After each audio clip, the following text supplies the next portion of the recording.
Hey guys, welcome to Other People's Parenting, where we read parenting books and review them for you. I'm Schuyler Hurwitz, amateur parent, and this is my mom, Karen Quinn, New York Times bestselling author and founder of Habit Coach and Testing Mom. Hello, Mom. Hello, Schuyler. How are you on this horrific rainy day? I am fine. I'm wet, but I am ready to go. Wet and ready to go. So today, we'll be reviewing Lenore Skenazy's Free Range Kids, which I liked, but also took issue with. Teen, on a scale of readability, how readable was this book from scientist to parent? Well, from scientist to parent, I would say it's incredibly readable. There are studies cited, but there are no graphs. She didn't go into great detail on the studies, so I would say it's really pretty readable. The author also has a good sense of humor. She makes lots of jokes. Lots of jokes. Lenore has jokes. She does. She really does. So there's a lot of humor in the book too, which is kind of fun and kind of nice. Yeah. Yeah. Especially when you're talking about something as fraught as setting your children free into the world to do as they please and not monitor them. I can imagine this book was pretty controversial when it first came out. How old is this book? I didn't I'm not look. sure. Okay. I'm going to just give it a good guess. I would say 2010. Okay. Or much more recent. Okay. I don't know. We have to look. Yeah. We don't know. I could look right now. You can look right now. I'll allow it. Will you let me look? Okay. Please enter the date into evidence. All right. The date of this book is wow. Why can't I find it? Well, it also could be this edition. Like sometimes. Oh yeah, this is the second edition. It's not the first Important edition. information. This is the second edition. It's funny though. Usually they on the copyright page. Well, copyright 2021. Oh wow. Yeah, This is way more recent than I expected. All right. Okay. Okay. All Well, right. good for you, Lenore. Go off. It's new. It's newer. Well, the second edition at least. Okay. Is So, newer. Teen, in general, what was like the point of this book? Okay. So, what this book is about? It's the author. Her name is Lenore Skenazy. Skenazy? I just said like Skenazy, like Ashkenazi. Okay. Good. Yeah, that's good. I don't know how she pronounces Me it. either. But, Lenore, weigh in. let us know. Anyway, she talks about how our culture is just obsessed with what she calls worst first thinking, which is thinking up the worst case scenario first and proceeding as though it's going to happen, which I totally identified with because that's me. When someone is late, I immediately go to, they must have died. Something terrible just happened, because I do that. So I really do understand this, and especially when it comes to our kids. Yeah. And she talks about how what happened was she wrote a column, and the column was about how she let her 9-year-old go on the subway alone to go somewhere. And that he did okay. And then suddenly all these media outlets started contacting her to be on the show, to talk about how she let her 9-year-old ride the subway alone, like it was some horrible thing that she did. And she got dubbed the world's worst mom throughout the media for doing that. An icon and a legend. Right. And after that, she launched the free-range parenting movement to fight against helicopter parenting, which I didn't know needed fighting against. But now that I've read the book, I see that it probably does. Yeah. To a certain extent. Did you let me do things like that as a kid? I mean, when did I take the subway alone for the first time? God, I don't remember when you took the subway alone, but I do remember when I put you on a city bus alone. Shout out to the M14D. Right. Do you remember that? Of course I do. Yeah, I loved the bus. You were going to school, and I think I rode with you the first couple of times. We did it together so you would remember where to get off. Yeah, and then me and all my Polish friends used to ride together. Yes. Because they lived in the neighborhood. They were all neighbors. So they were on the bus with you. Yes, they were, along with so many others. What I love about city buses, at least when I lived in Brooklyn, there was this group of old ladies who no matter what time of day I got on this bus, there they were in the front of the bus, hanging out. Do you think they just rode it all day long? I mean, maybe it's like a cheap activity to do with your friends. I guess visit on the bus. I loved it. Yeah. I mean, sometimes they'd even have like potlucks. But I would let you ride the bus, and I remember being really nervous about letting you do that. But at the same time, we were living in New York City. We didn't have a car. And otherwise, you would have to schlep me to school every day. And I was trying to avoid that. So I think you were up in middle school at the time when I let you do that. At 6th grade, I think. So 12, 11 or 12. Well, so anyway, this author then, she created something called the Let Grow Project, which is a homework assignment that schools are supposed to give their kids, which is to go home and do something you've never done before without your parents. And so it's really grown quite a bit. Schools all over the country are doing it.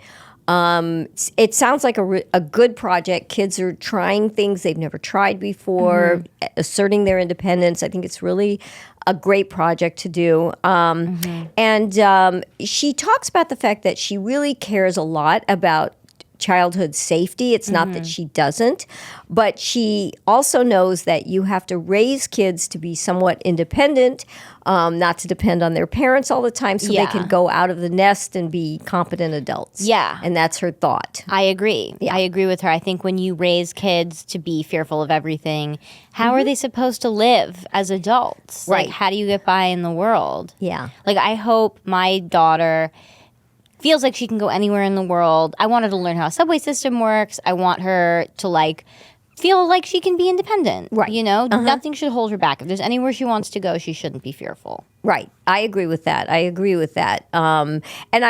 last thing I wanted to tell you about the author, though, is that she did have a TV show. It's not on now, but you can find it on YouTube. I think it's called World's Worst Mom, where she goes into families and she finds overprotective mothers, usually mothers, but maybe some are fathers. I didn't watch every episode. But she helps them let go and give their children more freedom. So we can talk more about that as well.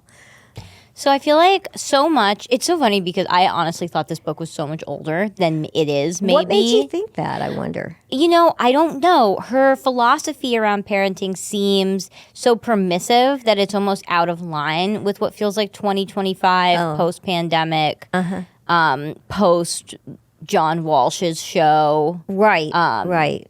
Okay. Parenting. Right. Well, that's probably why they called her the world's worst mom. Yeah. Because she let her 9-year-old take the subway alone. Yeah. And but he lived to talk about it. Everything, thank God. Stunning. Yeah. Although I will say the train now is way scarier than it was when I was a kid. Yeah. It really is. Like, I don't know what's going on with the subway, but somebody needs to handle that. Yes. I feel like so many things about parenting have changed. Like, my husband and I talk all the time about how safe sleeping concepts have changed so much. Like, I look at photos of when I was a baby. Yeah. And in my crib, there's 35 pillows, bumpers. Yes. Stuffed animals, blankets. And now they say your child should be in an empty flat crib, swaddled. Right. With nothing else, or they will suffocate. Exactly. Yeah, I remember getting bumpers for you in your crib because they said kids had to have bumpers because what if you bumped your head against? God forbid. Yeah. So that was the reason. So I got you bumpers. I thought that was the right way, and I had to put you. I can't remember if I put you on your back or your stomach or what, but whatever they told me to do, that's what I did. Now it's your back. That was it. Yeah. So, well, the book, the way it's organized, just want to go back to how she sort of set the whole thing up. She talks about there's 18 commandments that she gives you, and the first one, which I think is a really important one, is know when to worry. She says you have to distinguish between real risk and inflated risk. And that she talks about how crime really went up until 1990, and it's been going steadily down. And that kids are much safer than we think. That the likelihood of someone's kidnapping your child or some crazy person is very, very low. Yeah, specifically because one thing that news media does not tell you is that often when a child is abducted, it's by a parent or someone they know. Right. So rarely does a stranger actually abduct your child. Not that it doesn't happen. It has, and those cases get so much attention because they are rare and sensational. Right. But this fear that your child's going to walk into the world and that some random snatcher is going to snatch them up is actually very unlikely. It is. And in fact, she brought up John Walsh and Adam Walsh. And I even remember when that happened. I mean, I was around at that time. I was around at that time, wasn't I? Well, it was when you were like a baby. I think you were really young. Also, side note, I was mere miles away from Jean-Benet Ramsey the night she was abducted or killed. She was killed. We she were was in Boulder. Killed. We were in Boulder. That's right. Could we were have there been that night. Me. Well, no, it couldn't have been. Well, I mean, you were with us the whole time. I guess it could have been you. I could have been abducted. You could have been. And she actually talks about that. She talks about how people have close calls to abductions. Do they? Well, that people think they do. Actually, we had a close call for an abduction. When I was a little girl, me and your uncle Donnie at that time, and my friend Melanie Califf, we had gone down to the Catholic school to play. And while we were there, I think Melanie and I got distracted. Don wandered off, and we went looking for him. And he was being lured into a car by a man who promised he had a puppy in the car. And Melanie and I caught him, and we said, stop, Donnie, you have to come back with us. No, don't get in the car. Literally, Don was about to get in the car with this guy. And so we grabbed Donnie, and we got on our bikes, and we rode very, very fast, E.T. style, all the way home to tell our parents. Not E.T. style. Well, really fast, and not in the air. But anyway, we rushed home to tell our parents, who were at the time taking a nap. It was a Sunday. Jesus. So my parents were napping, which of course was their euphemism for sex. We weren't allowed to, I didn't know that then, but we weren't allowed to go in and wake them up. But anyway, so we went in the house just waiting for them to wake up. And by the time they woke up and we told them what happened, it was too late. We called the police, but the man was gone. I had an almost abduction in my life. Whoa. I know. I mean, mine probably didn't actually happen because everybody knows it was. But no, really? I think so. Did you not watch the recent documentary? No, It's a mess. Didn't. It's a mess. Well, anyway, maybe who knows who it was? Who knows? We shouldn't. Don't presume. speculate. Don't speculate. That's gossip. I mean, Gossip. Right? But God forbid. I know. But anyway, so that was a terrible thing when that happened. But it's things like that cause parents to worry so much. Let's face it. It's things like that. Yeah. In my own life, having had that incident with my brother, like I know there are people who do try to lure kids into cars. And yes, so that was a close call. We stopped him. But I mean, it is a scary world, and so if you have, I feel like my Uncle Don was always getting into strange situations like that. Yeah. Not like with snatchers, but I mean, the trouble he got into was crazy. He got into a motorcycle accident when he was 13 because an adult sold him a motorcycle and then sued him when he broke the bike, and then he was kidnapped by someone he did know, but he was returned ultimately. Yes, he was. Yes, he was. He's had a very interesting life, your uncle. So really let's not talk about Uncle Don. Yeah. I don't think he would like that. So it's okay, back to the book. Let's go back to the book. We'll have to call him and ask him if it's okay. But anyway, okay, so the book says we should be turning off Law and Order because watching shows like that make us think that there are scary people everywhere ready to steal our children or do terrible things to them. And again, that's when she continues on the theme of how low the risk is of anybody doing something terrible to our child, to your child. I mean, it's like, yes, of course the risk is out there, but it's not as big as you think, right? Yeah, I think it isn't as big as you think. At least that particular risk. Yeah. Apparently the leading cause of injury and death for kids is car accidents. So put your kids in those car seats, guys. Yeah, for sure. And it's like, and what she says is that, we won't let our kids play in the backyard alone because we're afraid someone's going to snatch them, but we put them in the car every day.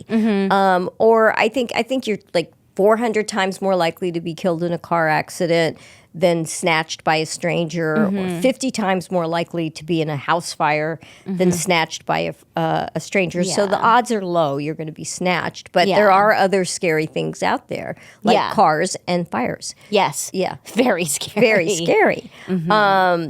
So anyway, another thing she talks about is that we should not be listening to the experts. Okay. And that experts make us think there is danger everywhere. And they undermine our belief that we can trust ourselves in terms of what we're doing. Yeah, because there's the expert industrial complex, which means like these guys get paid the more afraid you are because they're trying to sell you things to keep your children safe. Not to say that there's no danger, but they definitely overblow it in the interest of selling whatever it is that they're selling. Well, so did you baby-proof your house? Well, my baby can't walk or do anything yet. Oh, well, so why are those baby-proof things on the doors? Because I have a dog who, since she was 6 months old, she doesn't like closed doors. Okay. So we had to put child locks on all of our doors because Dolly opens all the doors. Oh, okay. I see. Yeah. Okay. Oh, yeah. She also watches Korean soap operas in the night. I don't really understand. She goes in, she's hidden the remote. She turns on her shows. Wow. And then she just, she can escape anything. So you have to dog-proof your house. But when your baby gets older, are you planning to? Yeah, absolutely. I mean, I'm going to do things like I'm going to move my cleaning products somewhere she can't reach. Right. I'm apparently babies can drown in 2 inches of water. Yes, they can. No, don't laugh. I'm not laughing. That's just crazy. Yeah. I don't understand how that happens. So you have to get the things for your toilet seats. Right. I'm going to get things for the doors so that they don't squish her fingers. Right. Like toddlers are just looking for ways to hurt themselves. Yeah. No, I baby-proofed my house too. I just What did you do for me? Well, same thing. I got all those special things to make the cabinets not open easily. The fridge. Yeah. We got furniture since we moved that's all round with like soft edges. Right. Yeah. I did that too. Yeah. You have to do those kinds of things. It was funny to me, though, that she's saying to everybody, don't listen to the experts. But when on her show, which I watched, they introduce her as parenting expert, author of 5 books and a blog. And Not the blog. And her mission is to take the bubble wrap off of kids and rescue kids from overprotective parents. Which is a good mission. Yeah, I think so too. I didn't feel particularly overprotected as a kid. I feel like you gave us a healthy amount of independence. I think we did. I don't think I did on purpose. I mean, I don't think I was thinking about this. You would have given me less had you thought more about it. Maybe. I think it was, I was tired. I was trying to work full time. Fair. I had 2 children. I was doing the best I could. And I was trying to watch you all the time and be a good parent. I did, I think we've talked about this before, where I did, when I gave you a cell phone, I gave you the only cell phone that tracked people. Yes. At the time. Wise. And I was watching you to move around. All I did was like go to the movies and Foot Locker. And Virgin Megastore. Right. But those were all in our neighborhood, too. Yeah. So well, you were like, you can go across any street. So you can go to Union Square Park. You can go to Virgin Megastore. You can go to Best Buy. And then there was a candy store in our building. And a dry I remember that. Yeah, and they sold Beanie Babies and things. Yeah, I loved that store. Yeah, me too. That was a good I can store. still smell that store in my mind's eye. Yeah, it was good. But anyway, so I let you go to a lot of the places around. But it took a while. I will say, I can remember being at a parent meeting at your school and me raising my hand and asking, when do we know if it's okay to let our kids walk to the corner alone? Because I was really having a hard time with that. And you will too. You'll see. I mean, it's to let your baby who's even if they've grown up, they're 6, they're 7, they're 8, go to the corner alone. Oh my God. It's scary. There are going to be air tags in all of her pockets. That's a great idea. See, now you can do that. That's such a good idea. Air tags. Air tags. In everything. She goes on a field trip. I saw one mom online put an air tag in her child's hairdo so that if she got separated or, God forbid, abducted. Yeah, we'd know. You'd know. You'd be able to find her. That's so a if they great got idea. rid of her jacket or her backpack, in her hair. Before Habit Coach, William was embarking upon 4 to 9 projects a week. Monday, it would be construction of a model mountain range and pursuit of a blue belt in judo. Tuesday, he commandeered my typewriter to start his World War I novel. But before he reached the assassination of Archduke Ferdinand, he'd already lost interest and began studying telekinesis to lift my collection of antique oil lamps with his mind. I come from a long line of witches. On Friday, he began sculpting a full-scale replica of Michelangelo's David out of Manchango. This is after the blue cheese interpretation failed. Needless to say, nothing ever got accomplished, and space in his quarters was becoming scarcer by the day.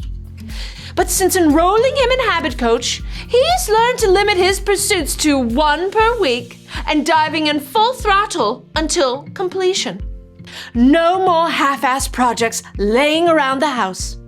A curator. Do you know what that is? From Musée de Fromage in Paris, that's Museum of Cheese in Paris, just requisitioned his cheese interpretation of David for their edible Italian Renaissance show. We'll never starve again. Much obliged, Habit Coach. My grandmother, the optometrist, was also known to be a witch in her neighborhood in Europe.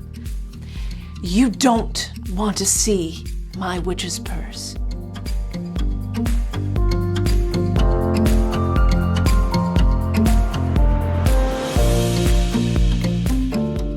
So if they got rid of her jacket or her backpack in her hair. I have a feeling that they're going to invent something where you can just put a little, like with an injection, kind of like we do with our dogs. Oh, like a microchip? Yeah, what that about feels microchipping? Like it's crossing a line. I don't want to be microchipped. I know, but that's like a Black Mirror episode. I'm just wondering. I mean, no, Scary. You don't like that. No, unnatural. Well, I'm just saying, at least you'd always know where your child was. AirTags accomplish the same thing. Well, as long as you can hide them, Yeah. So several AirTags, right, just all in over case, the body, sewing them into every piece of clothing that your child has. Okay, all right. I used to sew them into my coats when I went out a lot in case I lost a coat or it got stolen. Then you'd know where it was. Then I'd know it got stolen for sure. But I wasn't going to go confront the person who stole my coat. I want my coat back. You can keep this.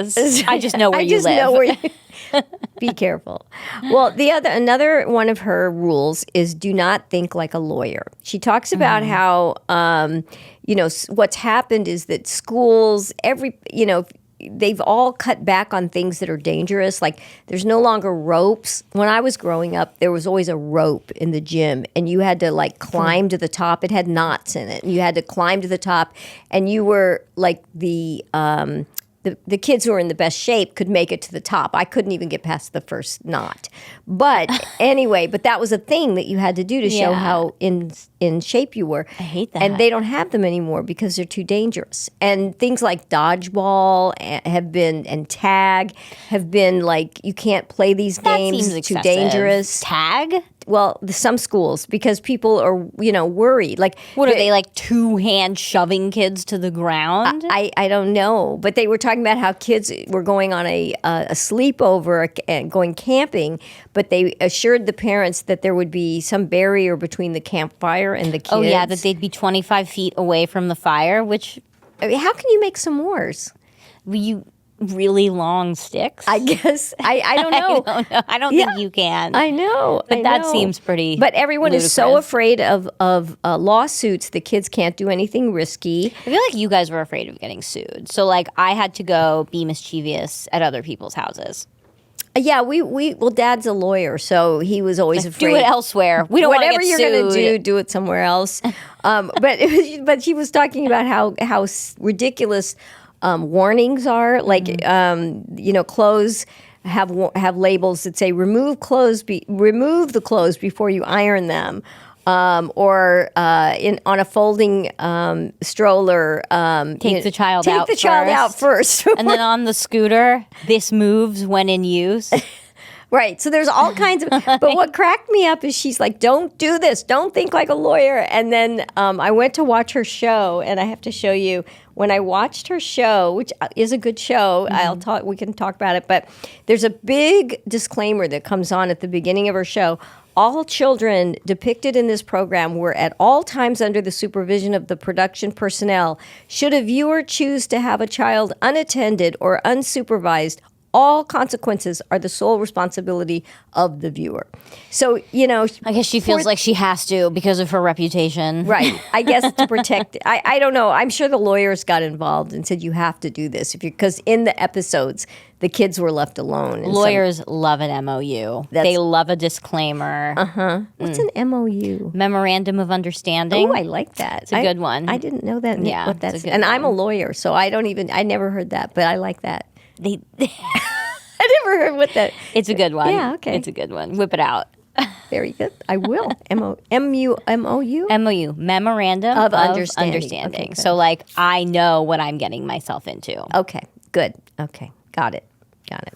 Then she says, ignore the blamers. She talks a lot about situations that have happened where, let's say, kid is walking alone and another parent sees the child and goes, oh my God, that child is unaccompanied, and they call the police, and that has happened. People get the police called on them. So she tells us different stories where parents get called out for trusting other adults. She talks about Halloween, how Halloween is sort of weirdly seen as this kind of dangerous holiday where it's everyone's dressed up in costumes and anybody can be a murderer or a pedophile. And I remember we used to get let out of school early on Halloween because of gang initiations. Oh, really? I don't know. Were It was ridiculous. The idea was that if you were going to get on the subway, someone was going to slash you to get initiated into a gang. Oh, which I do remember that. Yeah. maybe it happened one time, and then we all got out of school early because of it. Oh, well, until I'm sure you love forever. that. Yeah. Oh yeah. Oh. It's I don't want to be a victim of gang initiation. Of course not. No. That makes sense. Well, she says just ignore people like that who will call the police on you or. What do you tell the police? Well, you just say there's this child alone. Well, no. I mean, what as the parent of the alone child? What do you tell the police? Oh, just that I trust my child. First of all, he's 10 years old. I told him he could ride the subway alone. Yeah, 100 years ago, he could have been a welder. Right, exactly. But now he's just a kid. But people see that and they think. And I have to say, when I see a child alone, I'm always looking around to see are the parents there. I do that. How old? Well, a younger child. Like if I see a really young, maybe up to about 6 or 7 Okay, at I was about to least. say because I see packs of 12-year-olds roaming the streets. Yeah. No, I think when they're older, and I think if you're in a pack, you're safe anyway. Pack mentality. Safety Well, in numbers. it's safety in numbers, but also, pack mentality can be also not good for the kid if everybody wants to do something dangerous. Peer pressure. But I feel like that's kid on kid danger. Yeah. Not adult on kid danger. Right. Okay, that's true. All right. Well, anyway, I like this quote. She says, she says parents get judged for letting their kids just play outside, walk to school, whatever. And if you're always picturing the worst outcome of every scenario, you just can't enjoy your life. And she said, fear doesn't prevent death, it prevents life. That's a good quote, right? I know. That hits me. It hits me too. Yeah. And getting back to Halloween, I will say, when I was a kid, we could trick or treat alone in our neighborhoods. I don't remember my parents ever going with us.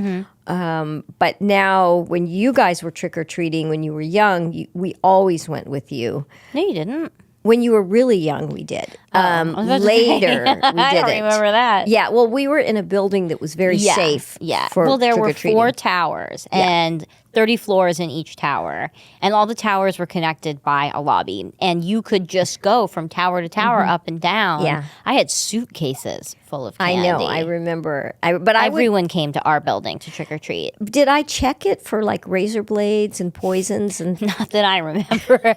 I think you just said, have at it. Did I? Yeah, I probably, maybe. I don't remember being very. I think the most dangerous thing that came from Halloween was cavities. Yeah, you're probably right. Yeah. But she says that. She says, look, she says there's no real case of a razor blade in an apple or any. Yeah. Also, who's giving out apples? Nobody anymore. Disgusting. Kids would be so mad if they got apples. So, but I guess in the olden days, and poisons being injected into candy. Who has the time? Well, bad people, but that's what people think, But it's not true. She says it's just not true.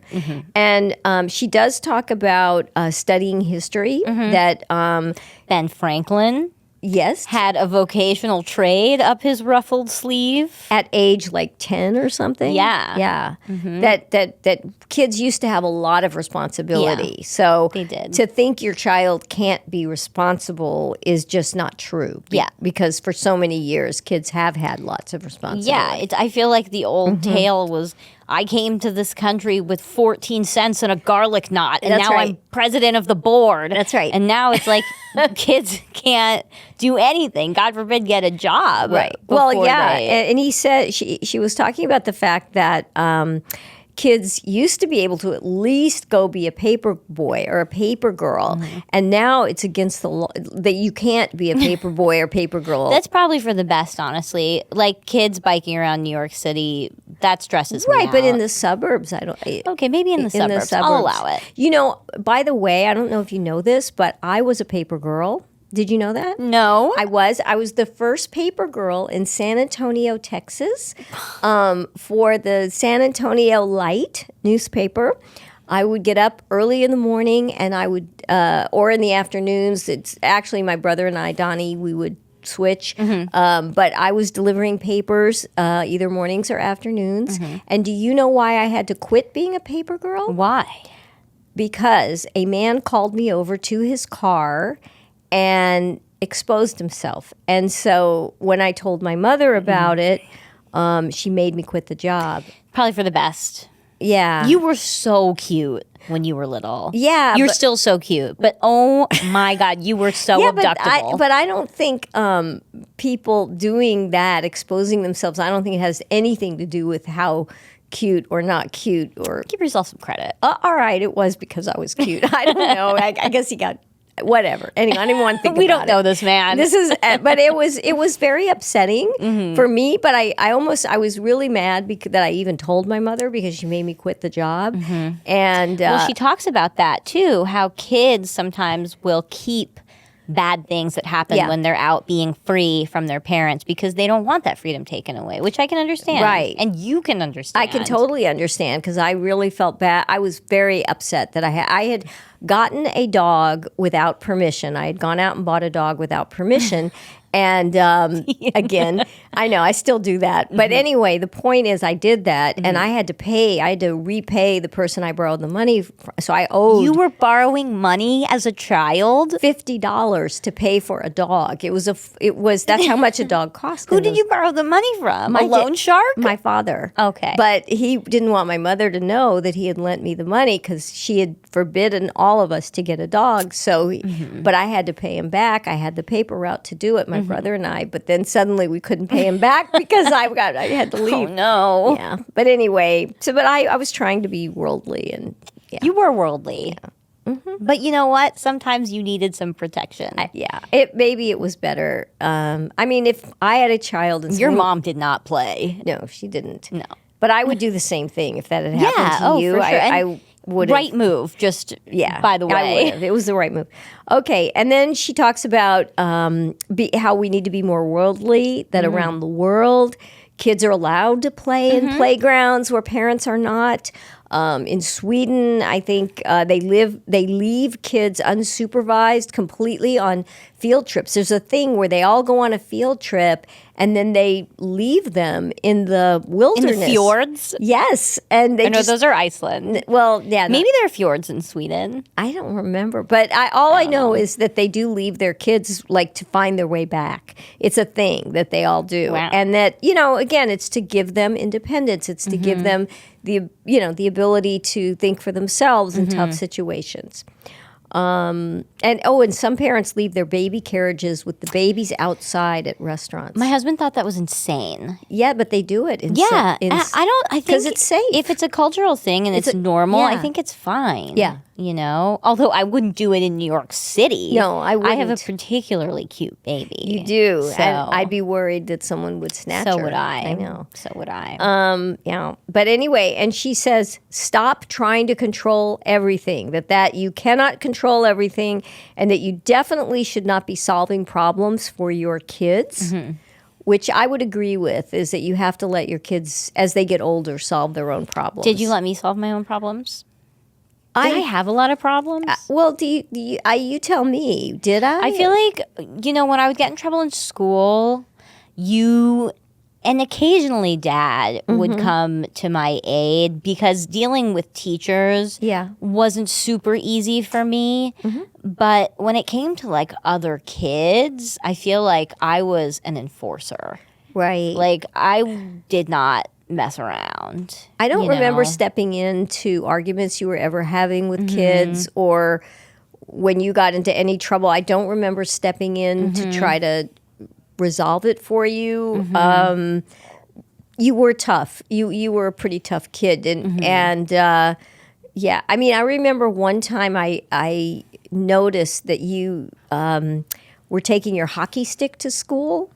And I was wondering why. Like, were you playing hockey? Did I not know what was going on? And then that one day I was in your room and you left your diary open, maybe on purpose. I don't know, and Probably not. You were snooping. I was snooping, and I read that the kids at school were ganging up on you, and that they were going to beat you up after school, and that was why you were bringing your hockey stick. And then that's when I did step in, and I said, "Is this true?" Do you remember that? Vaguely. Yeah, Vaguely. yeah. I wonder why they were going to beat me up. I can't remember. It was at Nest. Yeah. Nest. Remember? The school everyone wants their kids That's to go right. to. Which Everyone is in so New York funny wants their to kids me. to go Because I there. went there and I'll tell you, I mean, I don't know what was so special about it. Well, but it was that's for them to figure out for themselves. Right. But the idea is don't try to control everything with your child, because you can't. Is what she's essentially saying. And what you want to do is And I problem solved. I brought a hockey stick in case. you were problem solving on your own, which I thought was good. Yeah. But anyway, the goal is we want to raise kids who can function on their own and solve their own problems. Yes. Right? Yes. Okay. And then her next commandment, relax. You have less impact on your kid than you think. Ooh. Which is really sad, right? And most of the things you worry about aren't going to make any difference at all. There's no one right way to raise your child. So if you do this or you There do are that, many wrong ways. probably, yes. Right. It's like, but I was, as a worrier myself, I can't even imagine relaxing when it comes to raising my kids. Yeah. No, But- you were not relaxed. You were not chill. I worry about everything, and I Yeah. am just a worrier. And I think a lot of it has to do with who you are as a parent.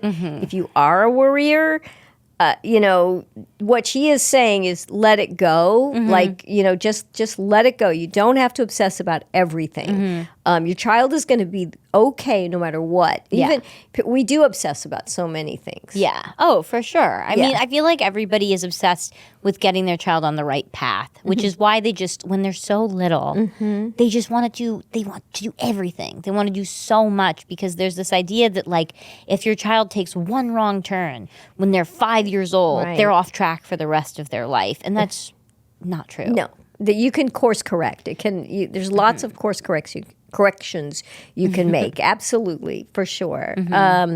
Like getting your child into the right school, starting at such an early age. Yeah. You know, And I guess it sort of depends. What are your goals for your child? But then you have to get to know your child and see, are my goals for my child realistic? right, exactly. And do I want for them what they want for themselves, especially as they start to get older? Like you didn't probably want me to go to the circus, but to the circus I went. That's true. I did not want you. I was afraid, and they made you perform without a net, which scared the heck out of me when you were doing that. You were doing. I think I couldn't get special treatment. That's right. In the circus. Right. You were doing that thing that Pink does. What do you call those, silks? Yes, And you were silks. way up. You were way up in the air. There was nothing to catch you. I'm like, what?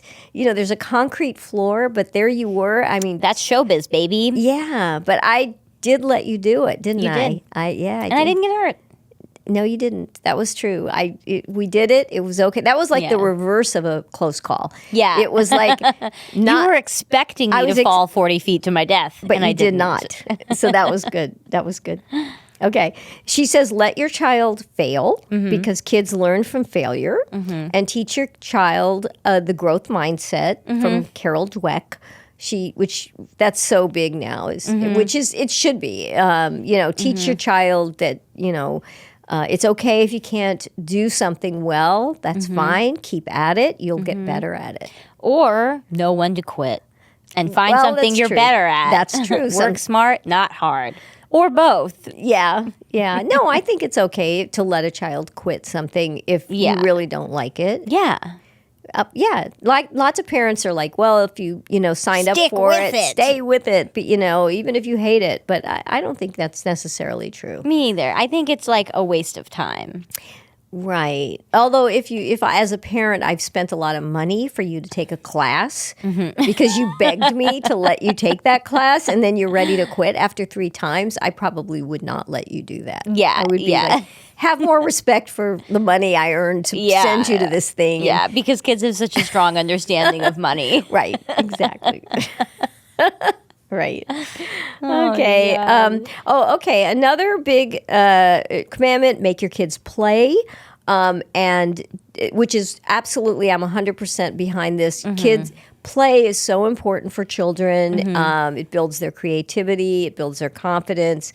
Cognitive skills, leadership, it builds so much, and just stay out of it as adults. Just let them play and do whatever they want to do, and which is great because then it gives you more time to do something for yourself. Ah, dare Yeah. to dream. Exactly. I can't take a shower without getting interrupted these days. I know, and believe me, it'll be a while before you can. But anyway, but yeah, let them play, and then listen to your kids when they do ask for independence. When they're asking you, "Can I go to the corner?" Rather than instilling fear in them, and saying, "Oh no, you can't because you're going to be snatched. It's too dangerous. Don't get snatched. I don't want you to get snatched." And by the way, she says never give kids advice like don't talk to a stranger, which I think will actually. Yeah. She's saying that's not the advice to give. The advice to give is don't go off with a stranger. Yeah, it's teaching kids that they don't need to fear every adult everywhere. Yeah. That actually in a situation where something bad is going on, it's important to understand you can go to other adults for help. Right. And your first choice is another mother. If you see a mother with kids, most likely that person is the person who's going to help you. Yeah. Also, again, because a mother, least threatening presence, especially if they're with kids. Yeah. Not that you would know necessarily that someone was a mother if they didn't have their kids with them. No. Although some people I feel like you can assume. It's Mother vibes. mother vibes. Yeah. You know. But, I get that. Yeah. Okay, let your kids do what they love. If they're like doing something that you don't think is good for them because they're not like working on their academics or working on their hobby that you hope gets them a scholarship someday to college.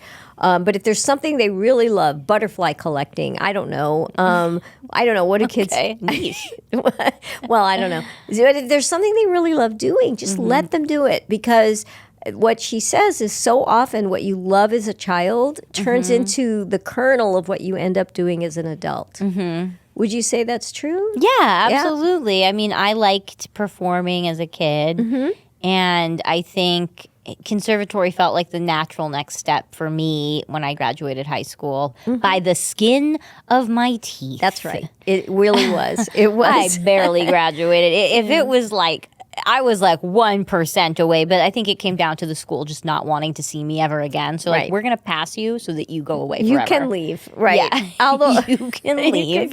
I used to wonder, because you had a lot of learning issues, and I did. You struggled a lot. I still do. Well, and yet it's not holding you back in life, and that's the thing. It's interesting. I mean, that's not what this book exactly is about, but it's like when she talks about how you worry about so many things. I mean, I used to worry so much. Will this child ever get out of high school? How am I going to get her out of high school?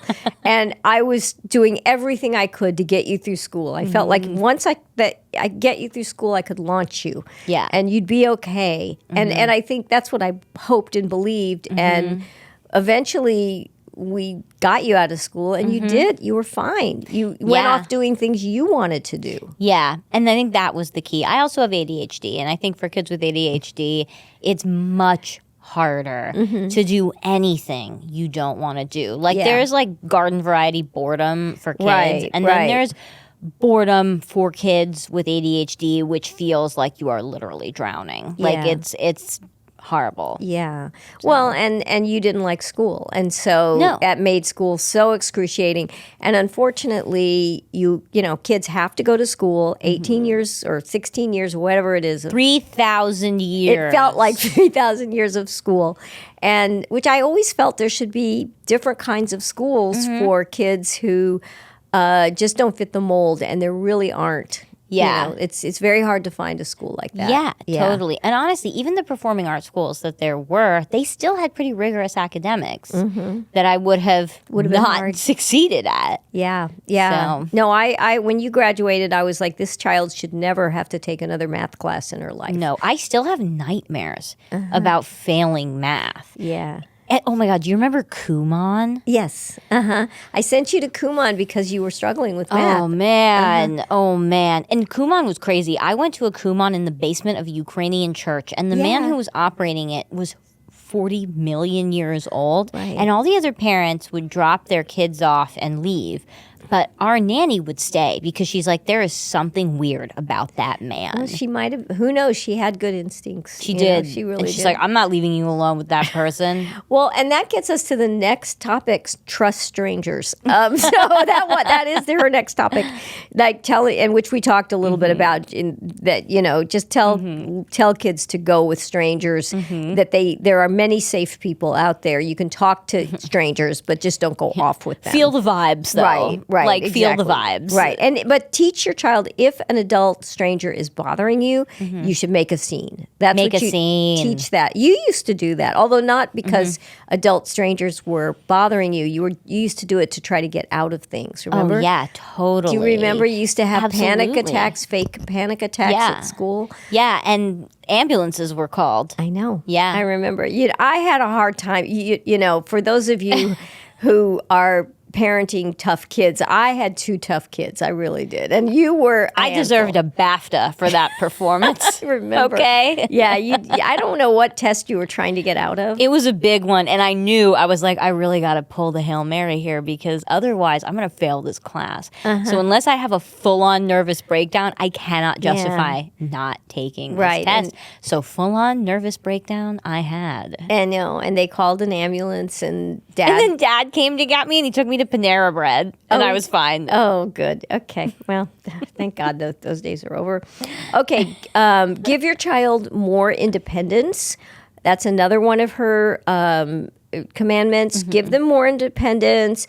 Encourage them to, be uncomfortable and to not look to you to solve the problem. She said you should actually put them into situations where they're going to not know what to do, and don't give them a cell phone so they can call you for help because she doesn't want the parent helping the child out of the jam. I'm not so sure I'm comfortable with that myself. To purposefully. I feel like it depends on the situation. If it's like a low stakes situation where the outcome doesn't really matter, then fine. But if it's like a perilous situation, I don't know that I would do that. Yeah. Well, she says that we treat children now the way that housewives were treated in the 50s. That you can't do anything and you're fragile and you're delicate and Right. the world is too scary and dangerous for you. And that's not a good. You're just a woman. That's what they did, yeah. And and that we should not be doing that with our children. Yeah. She's also fine with some technology. She's actually a big supporter of Jonathan Haidt, who wrote The Anxious Generation. I don't know if it's height or hate. I've heard it pronounced so many ways. Haidt or Haidt, who wrote The Anxious Generation, who talks about some of the issues. And we recommend reading that book. It's a very good book. And she recommends the wait until 8th grade pledge, which is to wait until 8th grade before you give your child a smartphone.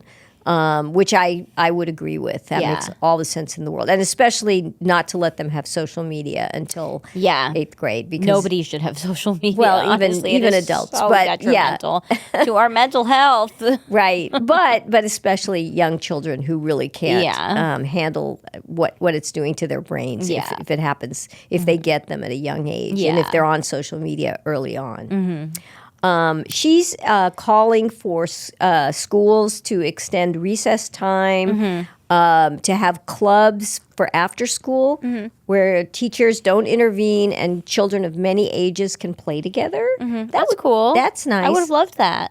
Yeah, I think that sounds like and it's easier for schools anyway to do that. You just, teacher just has to kind of make sure nobody's doing anything too dangerous, but as long as they aren't, they stay out of it. Yeah. Yeah. Do like the European moms do. Smoke your cigarette from a distance. Watch, but don't intervene. That's right. I remember growing up when you guys were growing up, there was one mom at school. She had like 3 sons. And they used to just beat each other up and fight all the time. And I noticed she would just stand there and would never intervene. And I thought, and I would say, "What? Don't you think you should go over?" And she's like, "No, they'll work it out." And that was her attitude. And I remember thinking, "Wow, I could never do How that. evolved." I could never not jump in that situation.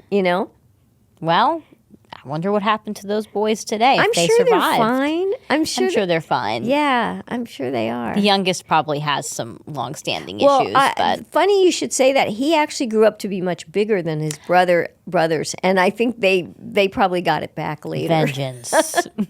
But I remember that family very well. That's really funny. Yeah. I don't remember them at all. Oh, so you'll have to tell me you who after. they are. I'll tell you who they are. You'll remember. Funny. You know who that's they so are. Funny. So as far as would you recommend this book to parents? I would say yes and no. I mean, first of all, I have to say that she is funny. The author's very funny.